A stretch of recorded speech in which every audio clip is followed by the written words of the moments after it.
Or this time at the Quick Speed Shop, what am I doing? I'm building a 1950s era correct rail dragster, Nailhead powered, all early Ford parts. It'll be a Deathtrap. You're gonna want to see it. We're gonna start putting it together. Bam, right now. Why do I need a Deathtrap 50s dragster? Because I had all the parts. Why not? Put them together. They were scattered in the wind. Let's put them all together and make a dragster. So let's take a look. Oh, I forgot one piece. Actual 40s panel truck seat. This is what all the dragster guys ran back in the day. So I got the correct seat for it. Let's snag our peepers on what we got going on here. Now I say rail dragster. I'm building this as like a 1956-ish time frame, right when things went from backyard engineering to like starting to do tube frames and Hemi motors and stuff like that. But this would be something that like a car club could have built, or some teenagers, 18, 19-year-old guys could have built back in the day. Go to the junkyard, pull yourself out of Nailhead. Now in 56, this would have been like a 322 Nailhead, but surprise, surprise, it's actually a 62 401 4-barrel motor. Way too much power for this thing. Perfect. These things are like, I don't know, 325, 330 horse with like crap tons of torque. My dad actually he put a 401 in his Model A truck, and he bought a couple of our Nailheads. He bought this one extra, and it turns over. It's got brand new oil in it. I don't see any rods hanging out of it or nothing. I'm hoping it's going to run. I don't know who would put new oil in a junk motor. I got the distributor for it to go in here, points distributor. For now, I'm going to run it with a 4-barrel.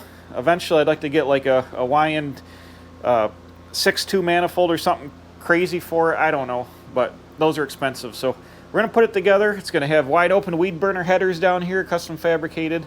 But the whole thing is going to be a patina, like found out of the barn. I'm not even going to clean the dirt off the engine. It's going to go right to the show, just like this. I'm going to paint the rear end so it's not yellow. But these are Model T frame rails. This is where your low-high lever on a Model T would be, right in here. These are Model T frame rails and a Model T front frame section flipped upside down. I'm going to lengthen the frame, use that frame mount or cross member for my spring front mount. It's going to have a suicide front end. This is a cool axle I got. It's a drop Model A axle, but for some reason, it must have been, I don't know why, they welded the spindles on. Maybe that's what they used to do with trailers, but who would put a windowed axle in a trailer? I got to cut the spindles loose from it, which is going to be a chore, and put some roundbacks or something on it. It's got a Model A, or well, aftermarket drop or reverse eye spring. That'll be fine. I got to get some shackles for it.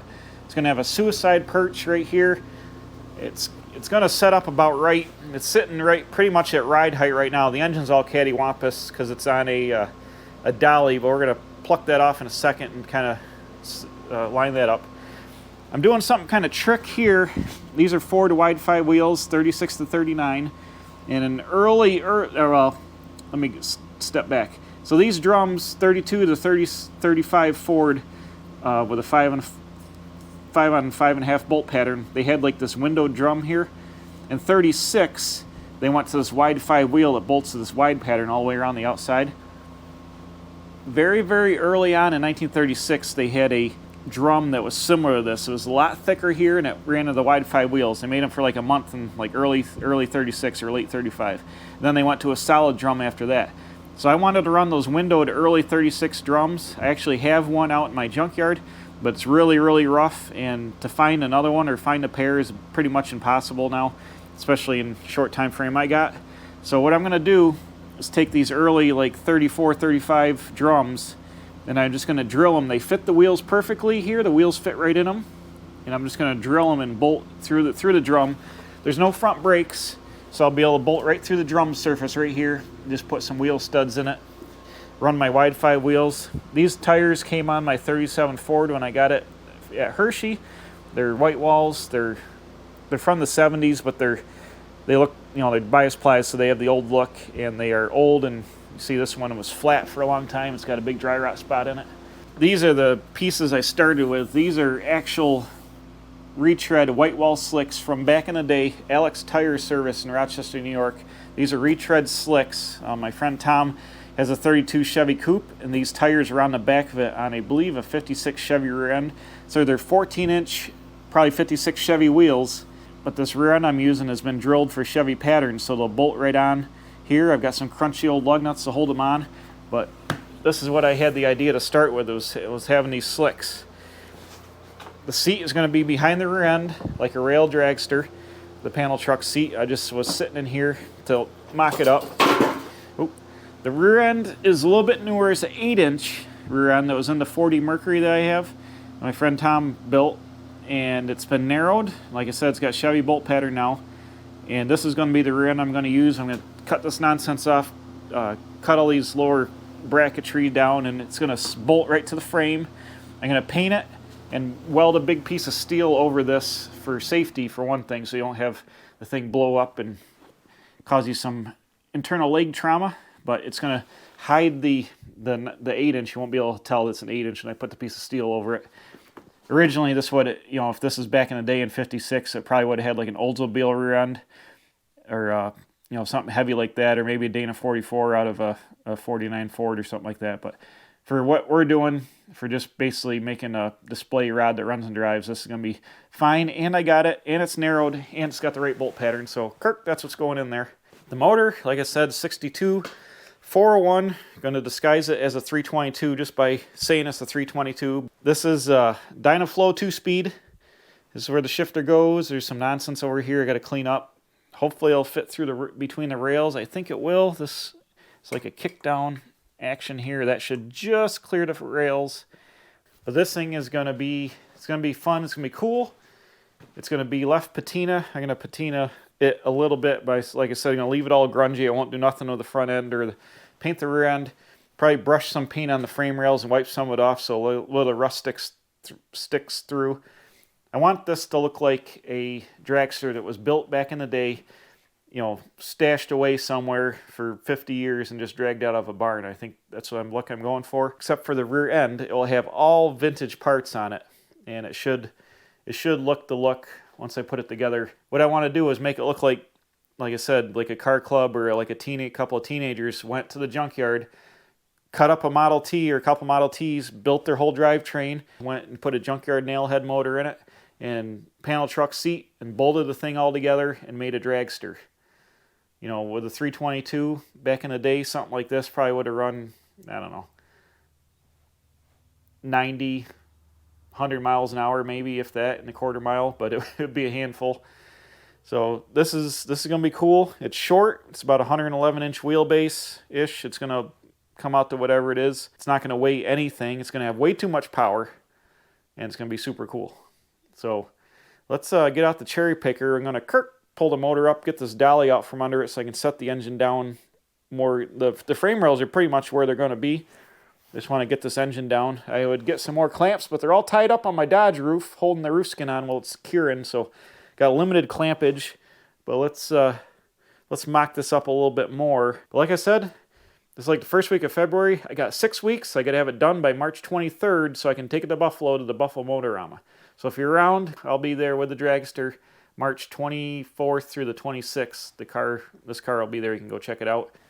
Let's pick this guy off this dolly. It looks like the dolly. Oh. Can it sit back farther? Actually hold the engine better? Hold on, I just found some casters. Look at that. Nice.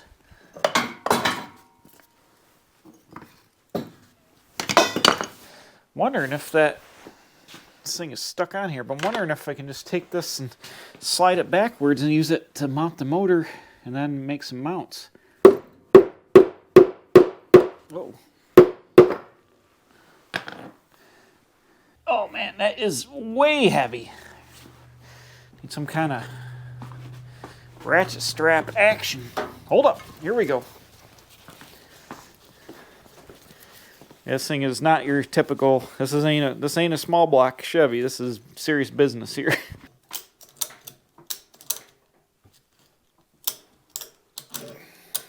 It's probably about the working limit of that ratchet strap.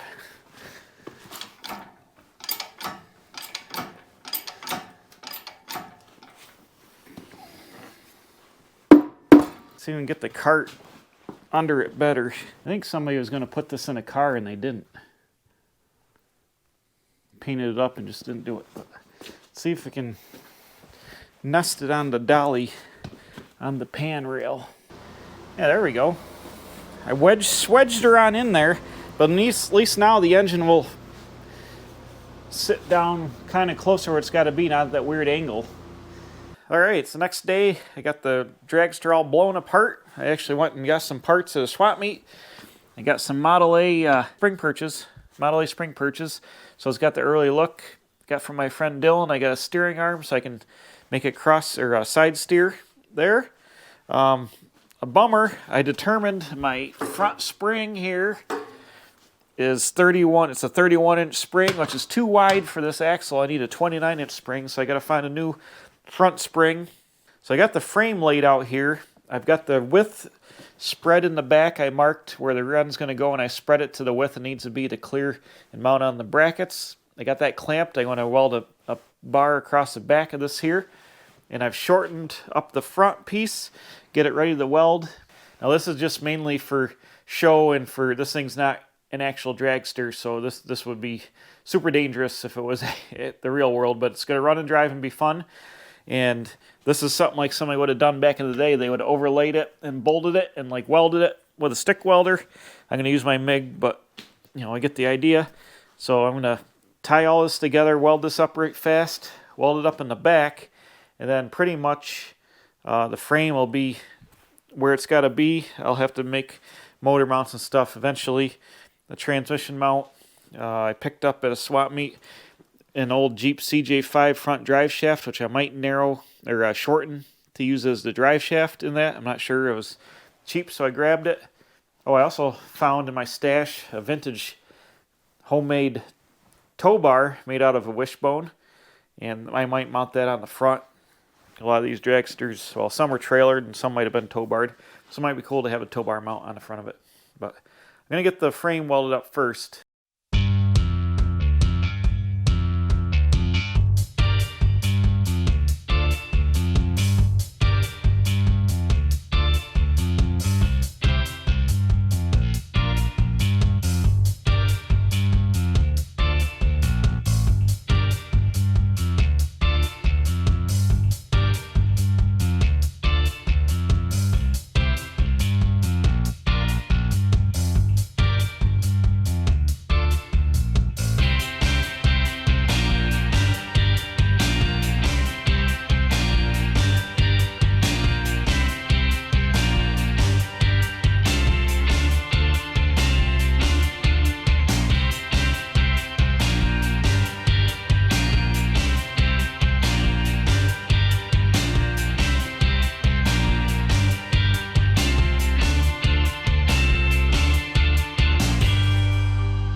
Okay, I got the frame burned in there good.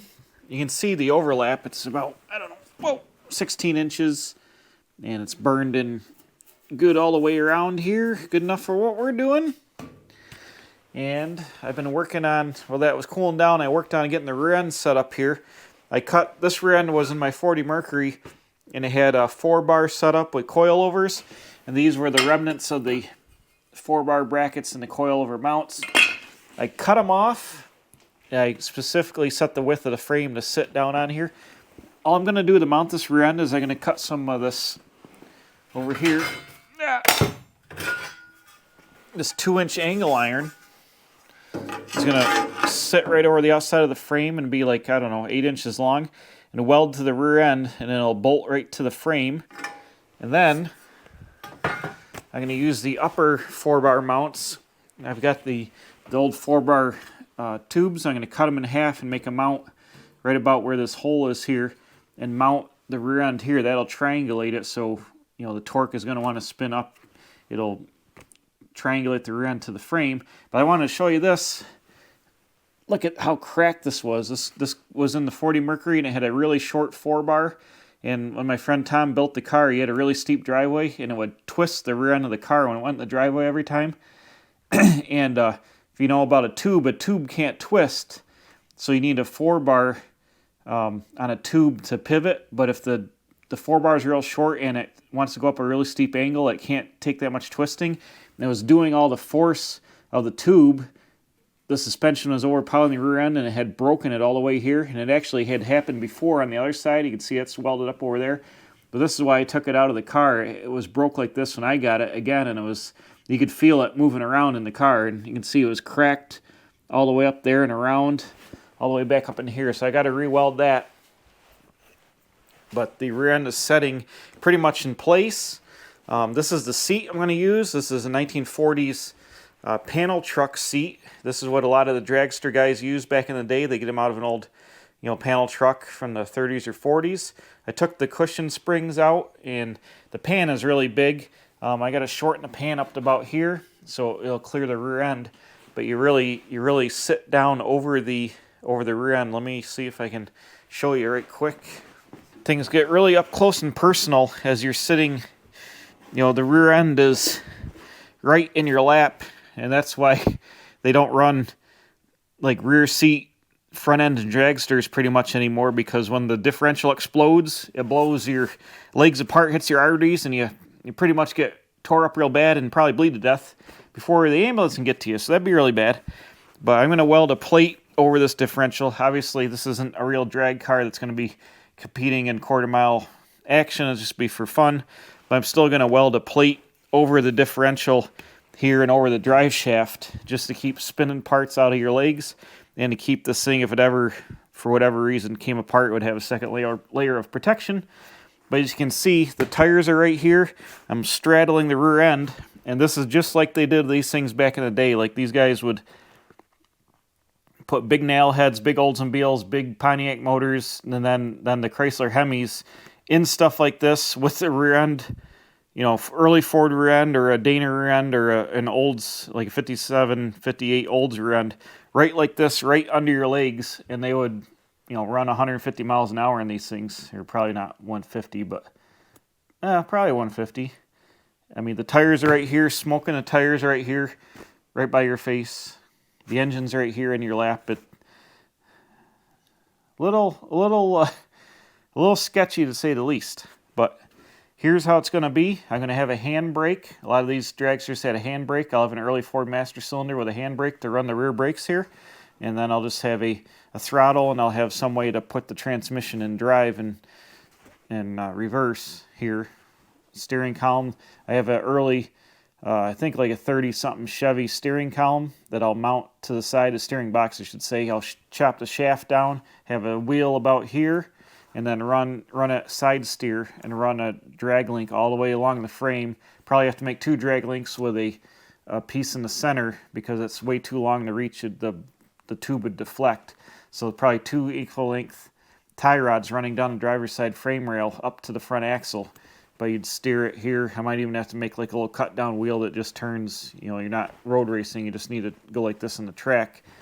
So I haven't figured all that out yet, but this is the layout. The tall back, high back seat. There will be a roll bar welded onto the frame here that will be just over my head, a single hoop, and then it'll probably have a couple of bars, may even tie them into these bolt holes here to the rear end just to provide a little stability. But real rudimentary roll bars.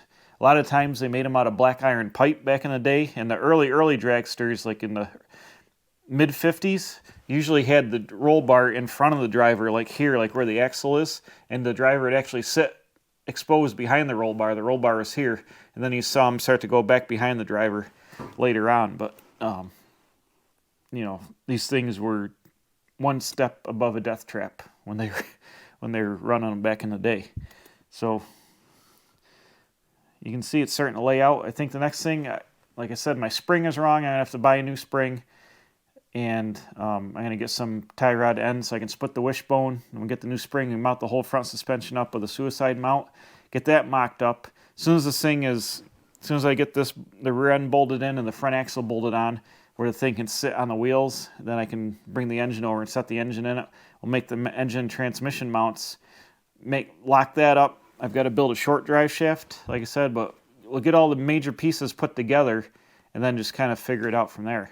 So I think I'm going to end it there for this video, a little bit shorter one, just getting the basic idea out there, mocking it all up, now I know what parts I need to put this together. I'll get those on order. In the meantime, I can work on my Dodge truck project. Well, I'm going to try to get these going, but I need to get this engine and everything, get this thing going. I've got 6 weeks to do it, so the clock's ticking. So I'm going to order my parts I need. When they come in, hopefully in a couple days, you can put this whole thing together, get it rolling, and maybe steering, get the engine transmission in it. I need to build headers, which I have flanges for. I got to get a new fuel pump for the engine, new water pump. I have a Carter AFB carburetor to go on it. Hopefully the transmission's good. The engine should be good. Oh, I got to get an oil filter too. Real basic things to make it run. It's got points distributor. Just put 12 volts to it. Turn on ignition. Have some kind of start button. No charging system or nothing. Just run it off a battery. So it should be pretty easy to make this thing into a functional dragster. So I'll concentrate on doing all that, and we'll come back next time and see how it all lays out. So I'm excited. This is going to be a super cool project. Nobody else is doing this right now, building an old dragster from scratch. Just like they did it back in the day with like sketchy parts, original parts. So tell your friends. Let's see if we make this a viral dragster build. And we'll see you next time. Making a cool race car.